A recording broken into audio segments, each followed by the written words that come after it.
to the Tug and Mule Show. I'm Tug. And I'm Mule. We'd like to read you the disclaimer. Role model, Jerry. I have a family to support. Hear me? No, shut In up. Arizona, I want my new car. Oops. This video is intended for entertainment purposes only. If you haven't figured As you that can out, if you haven't figured that out already, always consult your local representative in regards to your contract and contractual language and your rights. The opinions shared in this video are our own. They do not reflect that of our employer. All views shared on this show are protected under the National Labor Relations Act. Thank you. Now, this show is going to be about the MRA. Time out. Excuse you. Oh, that's right. There seems to be some question as to why we are the Tug and Mule Show. So we have decided to explain. We got some splaining to do. This, what did you put up there? It's me singing. La la la la la la la. No, shh. See those Well, music? what'd you put up there? That's my bionic mute button. Well, what's it for? For the you. la la la la la la la. Fine. She drives a tug. That would be why we call her Tug. La la la la la la la. No, The singing tug driver. no. You see those notes up there that you put? Yes. They're about as bad as the notes that come out your mouth. Shh. I Fine. drive a mule. And so I'm the mule. Ta-da! Tug, Tug. and mule. Mule. This is what they look like. Anything And else? leave us notes down in the comments or what you call these in your area at UPS or in your craft, because we're not sure if you actually call this a tug, like in Louisville or Denver or wherever, and then in your craft, because we know some people call those like yard dogs or yard mules or Hostler. hostlers. Yeah. So just leave us a little comment. Let us know what you guys call these, because we call them tugs and mules. So, all right. Tug. Mule. Singer, mute button. Mute. Okay, so now, without further ado, I have a correction to make. okay. Our previous show, I stated that the MRA was in the contract. This is my handy dandy contract. I have searched it front to back to front. I have found nothing that mentions the MRA. So that was my bad. I apologize. We have done some research in the past week. We did find some things, but all of it's pointed towards the company just magically pulling these numbers out of the air and Okay. saying we're going to pay you this, and we're only going to pay you this for now, and then we're going to take it back, and you just up the creek without a paddle. But we're going to get into more detail on all of that Okay. as to how the market rate adjustment actually works, because we did do a lot of research on it. But we're going to kind of go back a little bit into history as to how we got to here today, as to why we have a market rate adjustment, because we didn't have them before, and why we didn't have them before, and why we have them today, and why we hopefully we will never have them in the future, thanks to Sean and Fred. Go Brian Zuckerman. Okay, that's enough of that. That's enough. So, In 1979, we had our first contract that was modeled after the freight contract. That's how we started with our contracts. yes. In 82 or 84, I don't have the exact year. Our part-timers started at $8 an hour, and the federal minimum wage was $3.35 an hour. It's a big jump, isn't It's it? huge. Yes. In 1997, many years later, we went up to $8.50. Woo! The federal minimum wage has gone up too to $5.15. Then you move over to 2013, where we went up to $10. Let's get excited. Federal minimum wage went up to $7.25. And in 2018, our starting rate for part-timers was $13. The federal minimum wage is still $7.25. I believe it's still $7.25 today. The federal, I believe so, yes. So that is our semi-history lesson of pay rate. Yes. Now, there was a period of time from about, I think, I want to say 90, somewhere around the end of 97 for about 5 years, that UPS was actually on the cover of the Forbes magazine, and they were known to be the best part-time job in the United States. And the reason for that was because of the pay, the fact that they offered healthcare after, I believe it was 90 days. You had a pension, you had your part-time pension, you had the Pacific Coast Trust Fund, you had the ability to buy stock, and you could also get into a 401k. And so, unfortunately, that started to slowly dwindle, and they're not on the front cover of the Forbes magazine anymore. So, and that kind of brings us to today, where we're going to start going over some more information about how we got to where we are today. And we're going to go over some information as to the different market rate adjustments and understanding of who actually got the market rate adjustment, who didn't, and how it is actually put out by the company, and how they can and can't, how they're choosing to use it to the best of our knowledge. Now, if we put out anything, if we saying anything that might be incorrect or we're misinformed, please let us know. Put it down in the comments and let us know. Let us know on our Facebook page, because we'd love to know anything that we may be putting out that is not correct. So if you can correct us, if you know and we're not, just give us some information and let us know. That'd be great. So let's the first bit of information that we got, and the first time that we started hearing about the market rate adjustment would be from local 710, I believe. That would be Juan Campos. He put out a great flyer out of his local, and started informing all of us that there was going to be a market rate adjustment coming.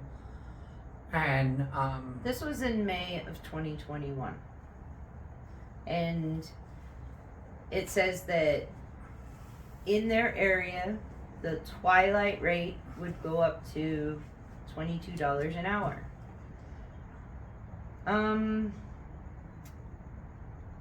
This is to stay competitive with local workforce, increasing wage rates, and other incentives. The twilight sort decided to add an MRA incentive. Why just twilight? Don't they have other sorts? Yeah, but from what my understanding is that the company decides which sorts, which hubs, and which areas are the most prudent that they need to, because again, it's a market rate adjustment and an incentive to actually bring employees into those facilities to work. So they're basically bringing forth the market rate adjustment in order to encourage employees to work in areas where they might be having trouble bringing in employees. Now, this isn't something necessarily that is new. They have been doing something similar to this over the years. They've always used bonus incentives to bring in employees. We know, because we have employees that have worked in Louisville. Years ago, we have a friend of ours who worked there. She probably got hired like 20 years ago. And when she was hired, she got a bonus for getting hired, and if she stayed through the probation, she got her bonus. So the company has always used hiring bonuses in various facilities. Now out here, sometimes we had some. Yeah, we had a couple. We hadn't really heard of hiring bonuses out here until probably, I'd say, about 5 years ago. Yeah, was probably the first time we started hearing about hiring bonuses out here. But I think there's other regions where it's harder probably to get, where it's more rural, it's harder to get employees. If you have an area where there's not as many employees or there's not as many people, it's just harder for the company. And then they have the high turnover rate in the part-timers. There's actually a 60% turnover rate within the part-timers. So it's hard to also keep them. It's, as we know, it's a hard job, especially when you're working on the preload sorts. You're loading the trailers. It's just a really difficult job in there. It's hot, and it's very demanding. It is. The bulk sucks. And I will say that the work ethic of the people when I got hired 20 years ago to the work ethic of the kids that I see come in now, completely different. Completely different. They don't want to work that hard for that amount of money. No. They want to play on their phone. Yeah, I think that there's definitely been a change in the. But that's a generation. The generation. Yeah. And this flyer from Juan Campos says that it is the MRA is subject to change at any time and will be reevaluated on September 30th, 2021. And we know that a couple of weeks before that, the company decided to maintain the MRA through peak, which thankfully they did because we needed the help. And we did get another notification that they would be extending it to January 15th, and then it would expire on January 15th. And we put out that information that we knew it was going to be expiring on January 15th. Now there was some information that some people didn't know that, but that's another discussion. Another day. Sorry. Hush. Also, it was different for different people, different areas. This is for Philadelphia, and Philadelphia was at $19 an hour, and it was approved to continue to the end of February, and now they're going to get a weekly bonus for attendance. Yes. Attendance. So that's the same as what we're getting out here. So now the guys out here that we're getting the $75 bonus as of January 15th are now going to be getting a $115 bonus as of I believe last week. So if you attend 5 days in the week, if you attend the entire week, you get the $115. Or if you do 4 days with a layoff day, that means the company lays you off 1 day out of that week. You still get the bonus.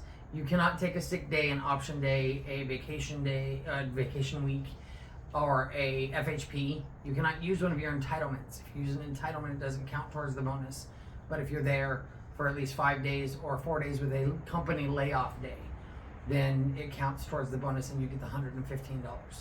So, but that only applies now to the people who were under the MRA. Well, how many people was that?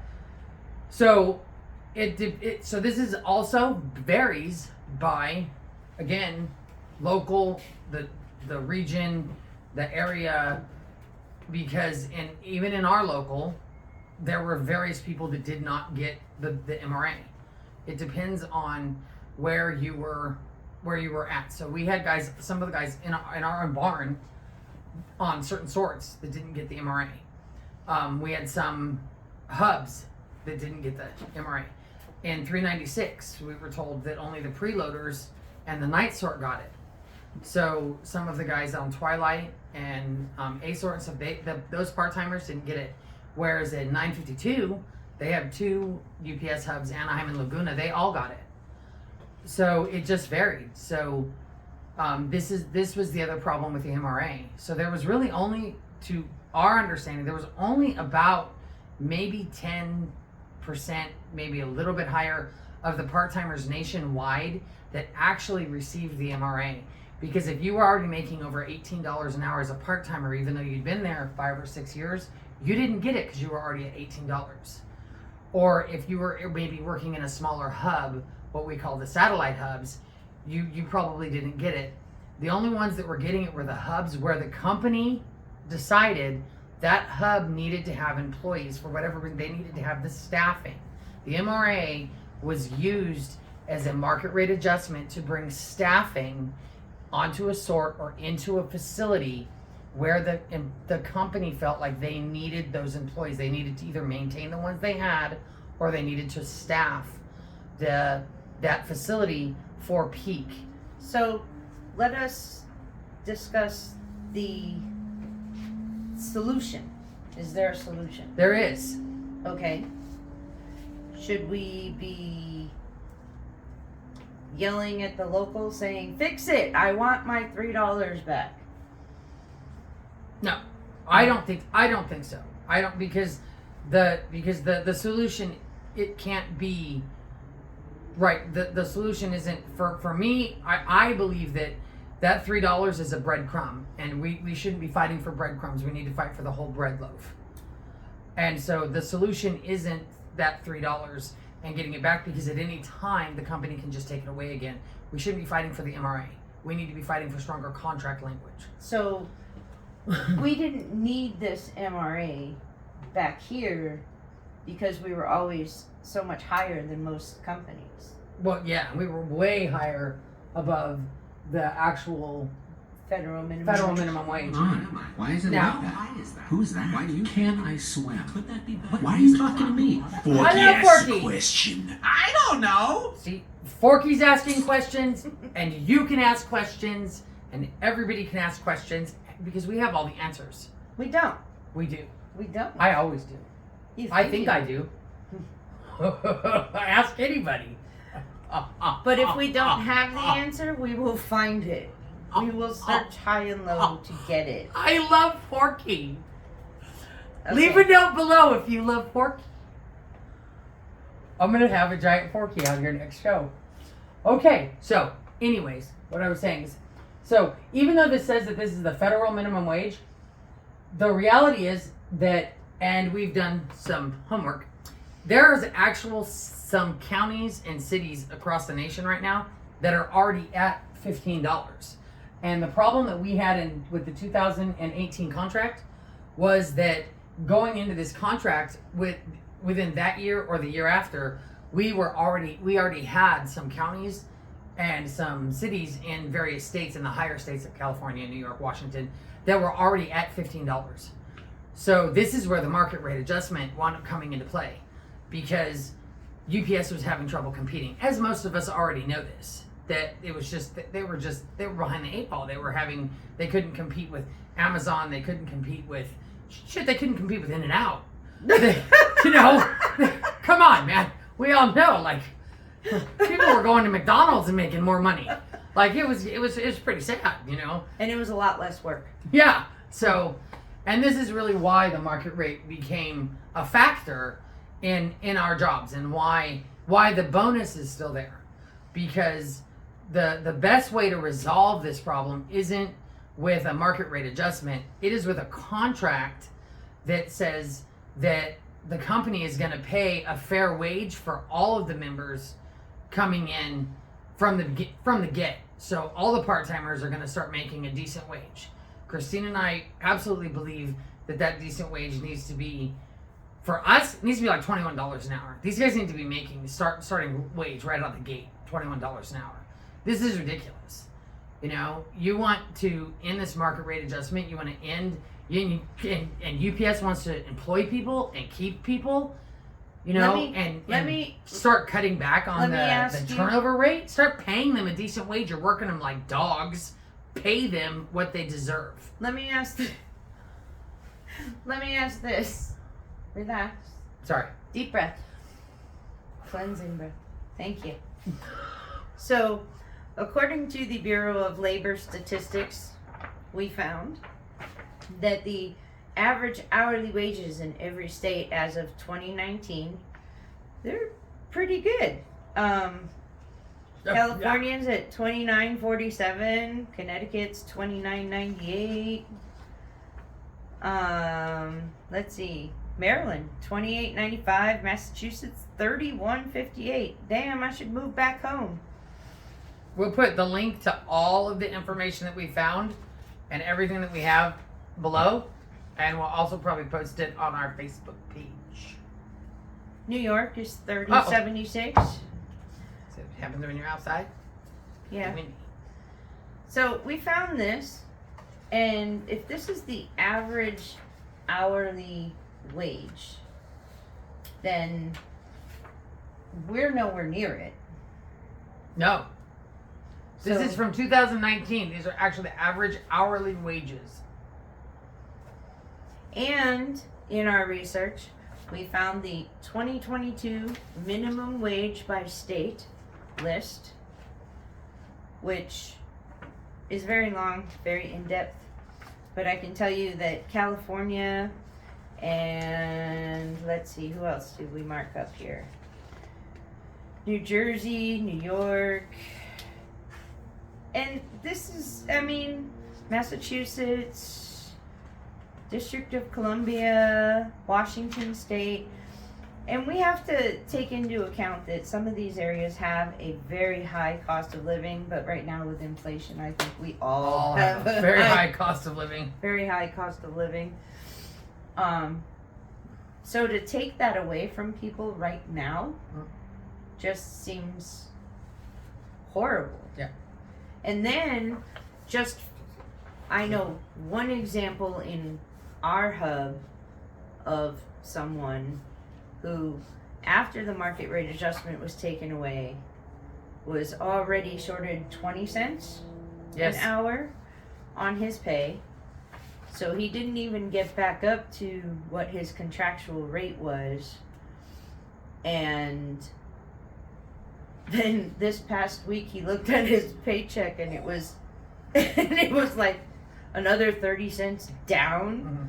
So he's not going anywhere forward. He's going back. Poor kid. I feel bad for him.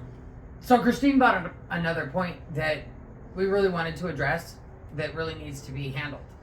So these part-timers, and this is something that that needs to be addressed, I think, nationally, because and if you have this issue, let us know, because we really want to know how many part-timers nationwide this is happening to, because we know it's become a problem out here in the West. So all of the part-timers that had the market rate adjustment, it seems like they're having a wage issue, which is actually a huge problem. This is it's way bad. This is illegal. Okay, so before the market rate adjustment, all of you part-timers were making a certain amount of money. Okay, and there's a huge amount of pay scales. So because some of you have been there a year, some of you have been there 3 years, some of you guys have been there 5 years, some of you have been there 6 years. So depending on where you were at was depending on what you were making. And then you guys all got the market rate adjustment. But in August rolled around when the rest of us got our raises And the COLA. and the COLA, the cost of living adjustment. You guys didn't get that. So you were sitting, yes, you were making more money, but when the raises came around per our contract, you didn't get them. So then in January or February for Philly, when the market rate adjustment was removed, you guys were supposed to be put back to where you were supposed to be per wherever the raises were for that last year. So depending on where you were in the contract though, so that if you were a new hire, you might be in the new hire progression. So your raise may be different from somebody who's been there 5 years that was actually in the regular general wage increase and also got the COLA, because those in a progression don't get the cost of living allowances. So we're trying now, Christine and I are trying to figure out what all these pay rates are for all of the part-timers in our barn, because we are starting to find out that the part-timers are not making what they are supposed to be making. That from January 15th until now, which has been 6 months, we have a whole lot, we're talking hundreds of part-timers who are contacting us because their pay is wrong. they're seriously suffering major wage violations. Okay, so all of you part-timers, go into your UPSers.com or however you get your pay stub and check it out. So before your MRA, go back to what that was, and then you go to August where your raise was and your COLA, and that's where you should be sitting at. And now, in August, you get another raise and another COLA because cost of living is just astronomically insane. You gotta figure out where you were before the MRA, and then where you fall in the contract for what raise you're supposed to be at. Are you in the part-timer progression? Are you in the general wage increase? And we can have another show if you guys want us to that will break down all the different wage scales in here to understanding, because there's progressions, and so we can go through that, because like I said, those of you that are in progressions, you're not going to get the COLA, but you might be getting some kind of a raise based on your progression. If you're not red circled, the new hires have their own wages, and then you have the general wage increase. So it's different. But you've got to figure this out. You need to figure out what should you have gotten in August if you got anything. But if you didn't get anything in August, did your anniversary come around? Were you supposed to get a raise? If you were, where should you have been out in January? And here's the key thing. Even if you are not entitled to a raise, in January, on January 15th or in February, when they reset your pay, is it lower than what you were making before the market rate adjustment? That is the biggest problem that we are finding. A lot of our part-timers are making less now than they were before they got the market rate adjustment. That is a major wage violation. You cannot be making less.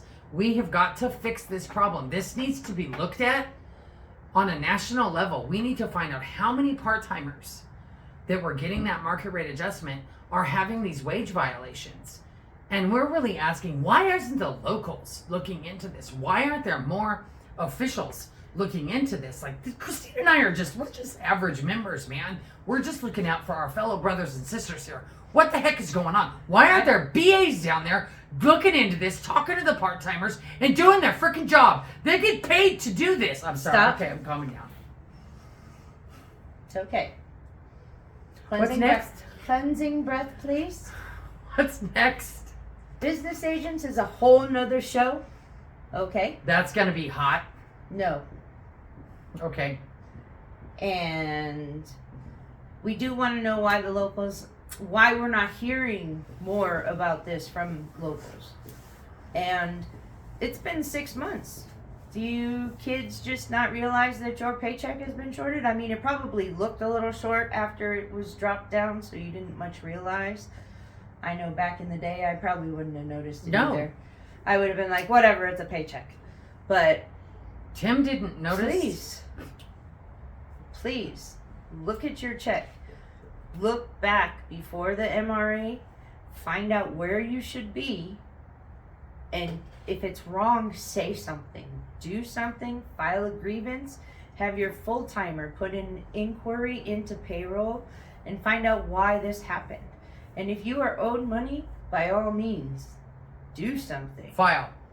Y'all need to be filing. You need to file your grievances. We need the paper trails. Every single part-timer and every single local needs to file. File. I've only heard about 26 people have filed. It was like 23, and then these 3 on our... Oh, no. I talked to the Twilight Shop Steward has guys that have filed, and all of our guys on our sort are short. Okay. The guys on Sunrise are short. There's guys in 396 that are short. So, yeah, it's all over. It's a mess. Hey, my paycheck's always a mess. And it doesn't seem to matter. File. I do. And you know what I get? That's for another show. Okay. I think we're getting off track now. So, I think we're good. There was nothing else? No, you've done enough. Wow. Stop looking through my papers. She's a bully. She is not. She has the bionic power of mute. I'm gonna sing. No, you are I not. like it. No, you are not. That needs to hush up. You need to hush up. I don't know what she's talking about. Well, then I guess we're done for today. We're done. This is the Tug And the mule. saying bye-bye. But before we go, we'd like to remind you that it's your money. Keep track of it. Make sure they don't take it from you. File. What's going on? Why is it like that? Ask questions, I swear. just like Forky. Forky asks a question. I don't know. Forky asks a question. I don't know. Bye.